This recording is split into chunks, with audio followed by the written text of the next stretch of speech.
Good morning, everyone. Richard Clark again, and offering the next video in the series. Two videos ago, I spent quite a bit of time talking about the definition of addiction, that it's a mood altering experience that has life damaging consequences. And then in the last video, I spent a lot of time talking about the different symptoms of addiction and the fact that there are two different categories of symptoms. There are social symptoms, and these are the visible behaviors that everybody can see. And then there are the psychological or the psychiatric symptoms of addiction that go on in our mind. And in our mind are things like being tense and being depressed and being stubborn. And so these were written down and outlined by Harry Tiebout in an article that he read to the American Psychiatric Association in the 1940s. What I want to go into now is an explanation of what spiritual principles are. And I want to spend some time in explaining the difference between principles and rules and beliefs. And one of the, I suppose, errors that Bill Wilson made in 1939 when he wrote the big book, one of the errors that Bill Wilson made is that he was very unsure and very unclear on what spiritual principles are. And he made several references where he was referring to the 12 steps of that AA program, where he referred to the 12 steps as principles. But really, the 12 steps are not principles. I'll be getting into what they are in a few minutes. So, what I want to accomplish today is to give you a clear understanding that it's spiritual principles that are required to recover from addiction and why spiritual principles are important and what they are. But before I can do that, I have to explain the basic rules or definitions of principles, rules, and beliefs. Now, the the way that we live in our society is that we live with a whole lot of rules. And some of these rules are legislated by government, and some of these rules are social rules that we agree to participate in. A rule is something like the speed limit is 50 kilometers an hour. A rule is the federal government has designated a number of vacation days throughout the year, and we call these statutory holidays. There's Christmas and Easter and Good Friday and various other statutory holidays. These are rules. In some families, there's rather rigid rules, and the rules are that daddy sits at the head of the table, or that daddy watches Monday Night Football, or that mommy gets to go to her book club reading some night of the week. There are rules that you say please and thank you. These are all rules. And the thing to remember with rules is that they're very arbitrary. And what we had for social rules in the 1950s, like in the 1950s where I grew up, all the businesses closed on Sunday. That was a rule. And there are very, very few businesses that close on Sunday today. So the rules have changed. So try and remember that rules are these arbitrary agreements. Some of them are legislated by governments, some of them are agreed on by families, some of them are agreed on schools and education institutions and businesses. Businesses have rules. The doors open at 9 o'clock and we close at 5. 9 to 5 is a business rule. And then there are beliefs, which are different than rules. You may believe that London, England, is a more interesting city than Rome. You may believe that in Canada, Vancouver is the best place to live. You may believe that this football team is better than that football team. These are beliefs that you have. And the beliefs that we have are more or less highly personal. You believe, you are convinced that you look better wearing a blue shirt than you do a red shirt. This is a belief. And a belief is something that's highly personal. You may believe that there is a higher power. Then there is this whole other category of citizen who believes that there is no such thing as God. And we call these people atheists. And then there are other people who believe that you really can't prove it one way or the other.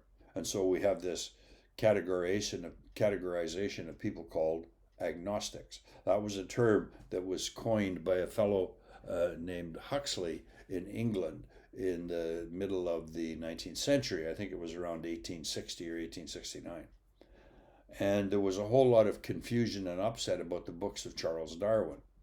And there was a whole lot of arguing back and forth and what became between these two belief systems, where one group of people in England believed that God existed and that natural selection was a made-up theory, and there were other people that believed in Charles Darwin's theories.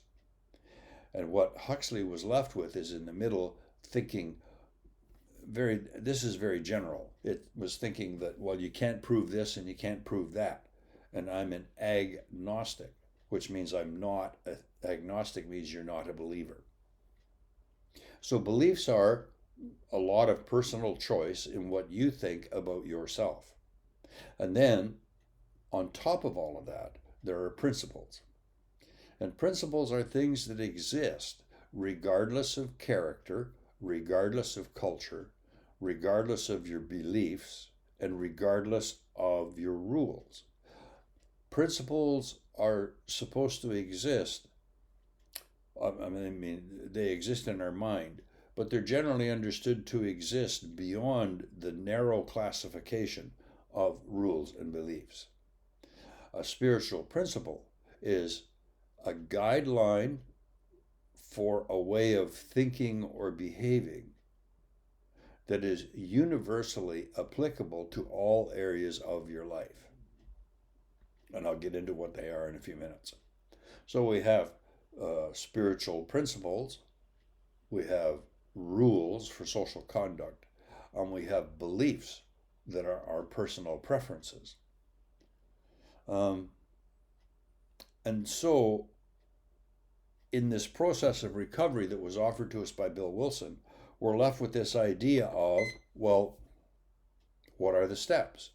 And in this 12-step program sort of ideology. Well, because Bill Wilson was poorly schooled in spiritual development, I mean, after all, he was only about 2.5 or 3 years sober when he wrote the big book. He was still basically a newcomer, and he was struggling to figure out how to make available what he had discovered with Bob Smith, to make this available in book form to a lot of people. And he left, I suppose, several implications or several innuendos inside the literature where he said, you know, in the 12 principles that we have laid down, he was referring to the steps. But the steps themselves are not principles. They're not rules, because everybody can interpret how they want to do them. And they're not necessarily beliefs, or they are associated with beliefs, because some people believe that step 4 is more important than step 2. And some people believe that step 3 is better than step 7. And some people believe that step 9 or step 8 are more important than These are all beliefs that we have about the steps. But they're not principles. It's pretty hard to use, I admitted I was powerless over alcohol, that my life had become unmanageable, which is step 1. It's pretty hard to understand that as a principle, because not everybody has an alcohol problem. A principle is something that applies sort of more or less to everybody and goes beyond the narrow limits of culture, rules, and beliefs. So then what are the steps? The steps, in the shortest version possible, the steps are a bunch of homework assignments. So you go to a 12-step program, you reasonably understand that you are an addict of some description. And then your sponsor or somebody in the group or some spiritual advisor, counselor, therapist in a treatment center says, I want you to go home and I want you to write out a list of this or that or the other thing. I want you to write out your story of being an addict. These are homework assignments. So the steps themselves from 1 to 12, they are suggested homework assignments. They're not rules that you have to follow. They're not necessarily beliefs that you believe strongly in, or you have different beliefs about each of the steps. You have different beliefs about how each group does the steps. You have different beliefs about how people talk about the steps. So the steps are not beliefs, and they are not rules, and they are certainly not spiritual principles. The steps are just simply homework assignments. But they are homework assignments with a goal, and it's a goal that's been unstated. Now I'm going to switch sides a little bit here. When you're in school, the teacher gives you a homework assignment. I want you to go home and read chapter 3, and I want you to answer these 5 questions. Or they'll say, I want you to go home, and I want you to watch this video, and I want you to write a paragraph about what you think. These are homework assignments where you go home and you actually do some work. And the purpose of doing the work is to create an awareness in your mind, or to teach the student something. Maybe in Canada you want to learn about the War of 1812. And so the teacher gives you a handout and says, I want you to go home and read about the War of 1812 because tomorrow we're going to have a quiz. And so the purpose of the teacher giving you homework is to go home and learn something, and then to adopt that as knowledge in your mind. That's what a homework assignment is. And so you go to meetings, you hang around for a while, and some senior member of the program or some counselor at a treatment center says, okay, we're going to do step 1. That's a homework assignment. And the goal of the homework assignment is to teach you, or whoever the newcomer is to teach the person something about themselves and their addiction. And so you have to go home and write a paragraph or answer a questionnaire or sit with a counselor and talk about step 1, which is admitted we were powerless over alcohol, that our lives had become unmanageable. That's a homework assignment. And you're expected to learn something about yourself and your addiction. In step 2, in the very traditional version of Alcoholics Anonymous, where step 2 is they're telling you that you have to come to believe in some kind of a higher power, the conversation is about getting you to understand or believe that there is a higher power and that you can depend on this in the traditional Protestant Christian view of the 12 steps. So each of the steps are a homework assignment. If you eventually get to step 8, you make a list of all people you had harmed, and you became willing to make amends to them for the harm that you caused them. The purpose of the homework assignment is to teach you about the way that you damaged, harmed, fractured, caused pain to other people in the way that you behaved.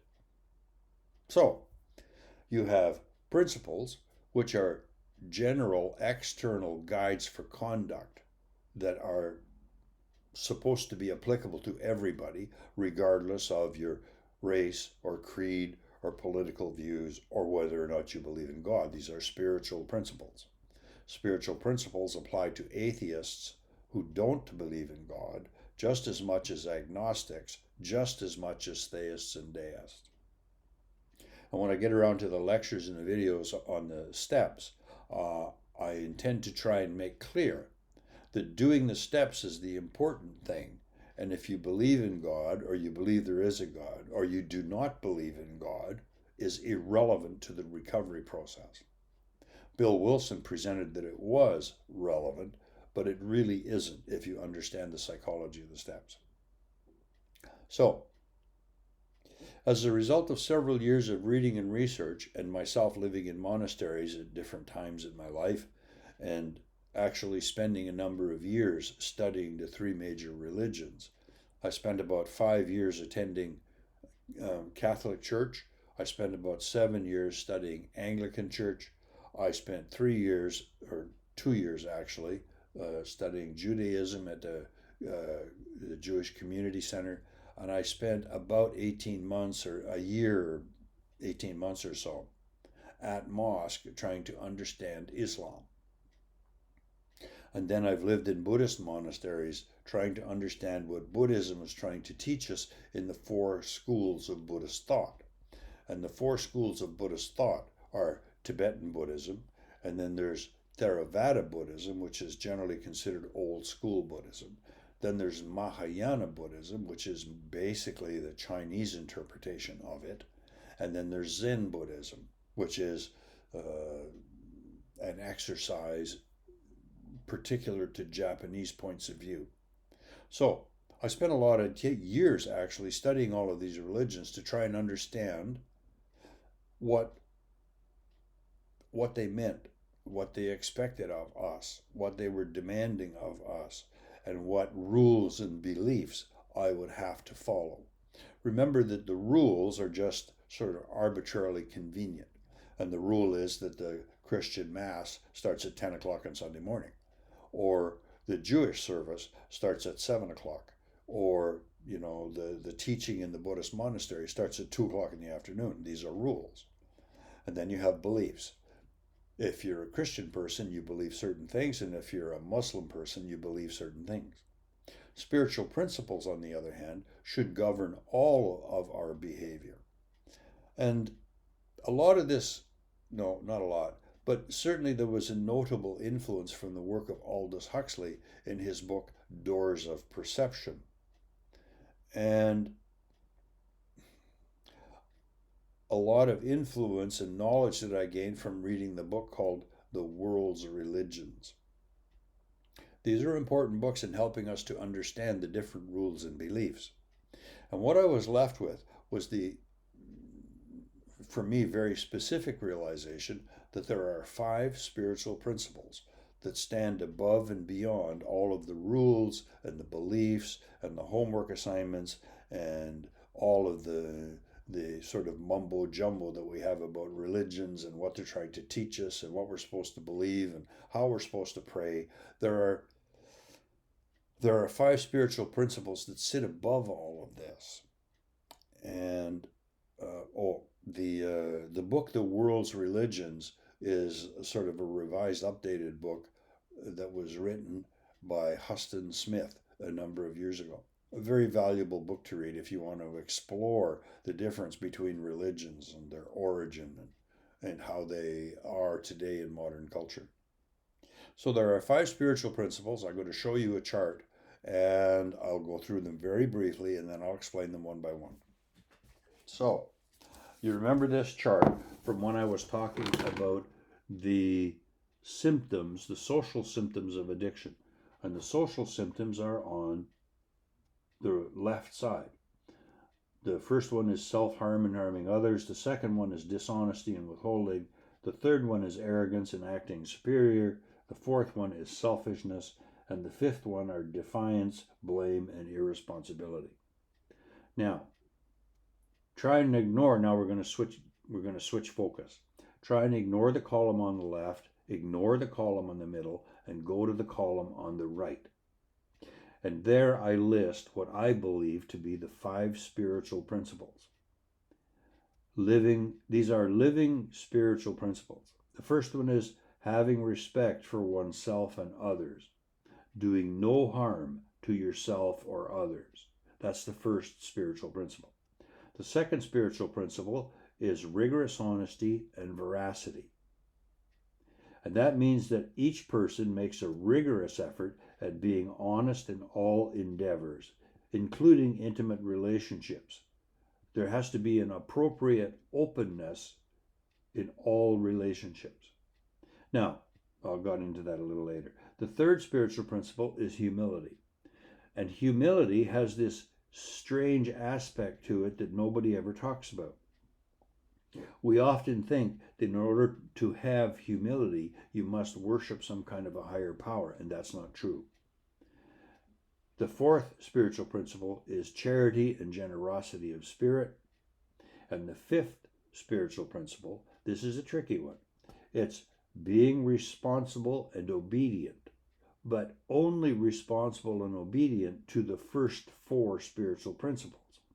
The fifth spiritual principle, being responsible and obedient, carries you back around to the first spiritual principle, and you are responsible to have respect for oneself and others. You're responsible to be rigorously honest. You're responsible to evince humility, and you are responsible to offer charity and generosity of spirit.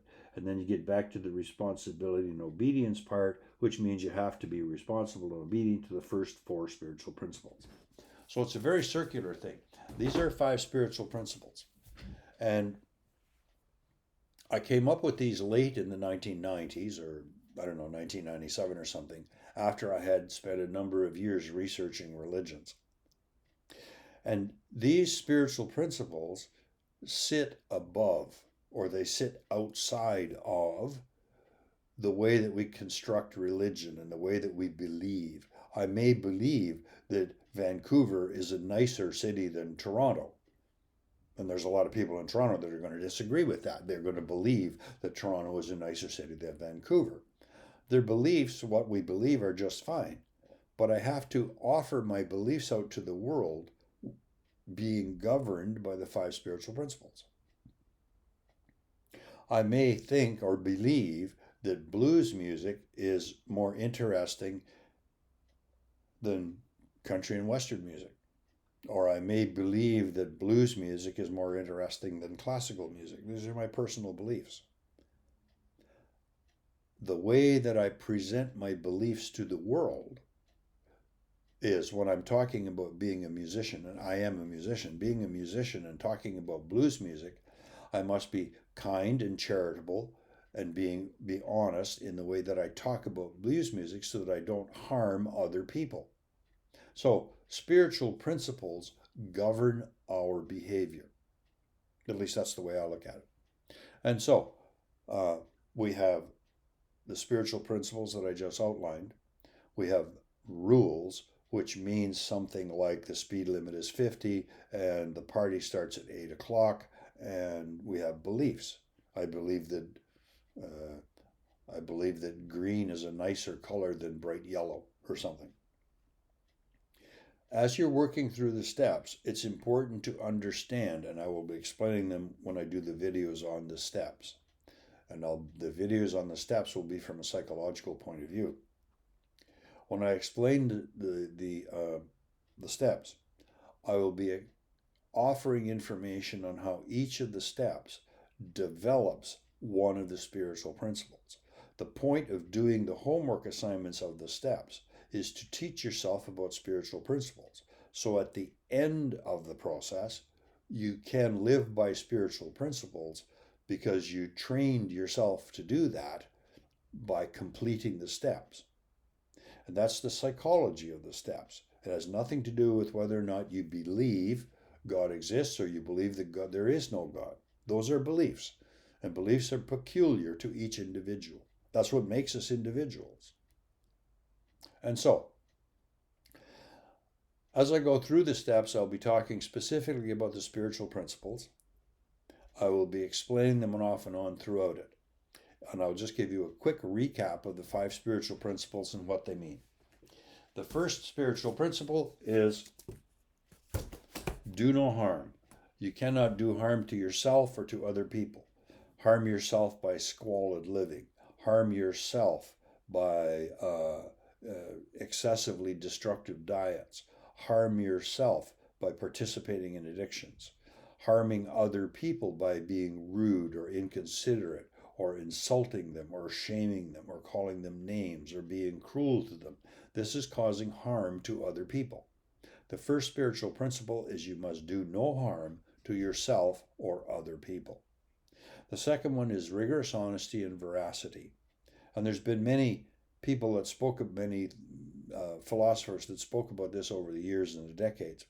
And the idea is, when I am rigorously honest, I must be kind and generous. This is where the fourth spiritual principle of charity comes into rigorous honesty.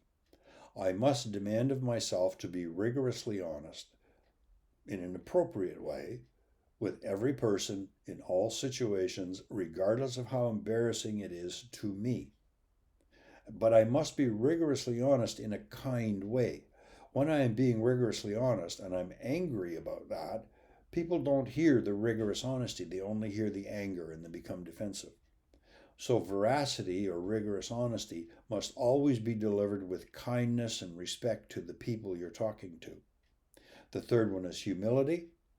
And one of the fundamental principles of humility that people, as far as I can tell, don't understand is that in order to be humble, in order to have social humility, whether or not you believe in God or not, you must approach life from a position of equality. Egalitarianism, being equal with all other people on the planet, is crucial. It's pretty hard to say that you're a humble person if you think your religious belief is better than those other ones over there. It's pretty hard to be humble when you think that people with this color skin are less entitled than those people over there with a different color skin. It's pretty hard to be humble when you think that people in this social category, rich people, are more entitled than poor people. The first thing that must exist for anyone to be humble is that you must believe in a very, very basic fundamental principle of equality. And it's pretty hard to be humble when you're arrogant or opinionated or racist.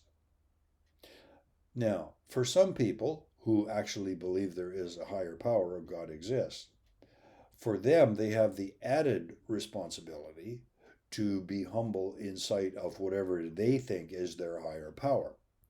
And that's been the traditional way we've been told to understand humility. Humility in the face of God, humility in the sight of God, humility in front of the Pope, humility in front of the priests and the ministers. All of this means that in order to be humble, you must first believe in equality. And then charity and generosity of spirit. You must be kind and compassionate, and you have to be responsible and obedient. So thank you for listening to this, and I will put another video together where I'll explain how these two things, the symptoms and the spiritual principles, actually relate to each other. So thank you.